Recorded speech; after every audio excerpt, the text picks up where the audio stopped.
结合台湾、日本总共20多位艺术家的文化交流活动，比较200件的艺术作品，伫咧新德馆的文化局展览，希望透过活动来增加台日双方的艺术交流。日本艺术家详细绍介作品，另外一边台湾工艺老师嘛展出家己的创作，来自台日总共20多名艺术家，打造出200件的艺术品。透过展览，要让大家来欣赏双方的艺术文化。画画它本身它是一个平面的东西，但是我的玻璃画是立体的，它会随着光而产生一些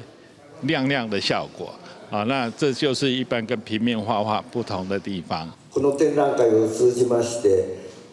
台湾と日本の文化交流がますます盛んになることを祈念いたしまして、簡単でございますが、ご挨拶とさせていただきます。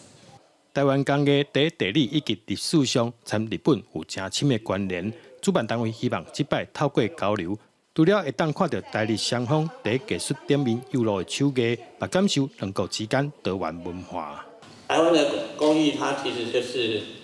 多元的，而且是由不同文化堆叠起来的。那我们跟日本其实是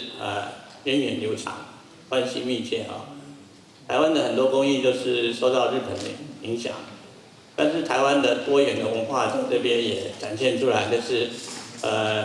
在不同的文化的堆叠下，它会产生自己的文化。为期个半月台日文化交流活动，在新德馆文化局展出，内容佫包含讲座、艺术家导览以及日本工艺 DIY 等等，要让民众实际来体验台日文化。记者杜君和新德报道。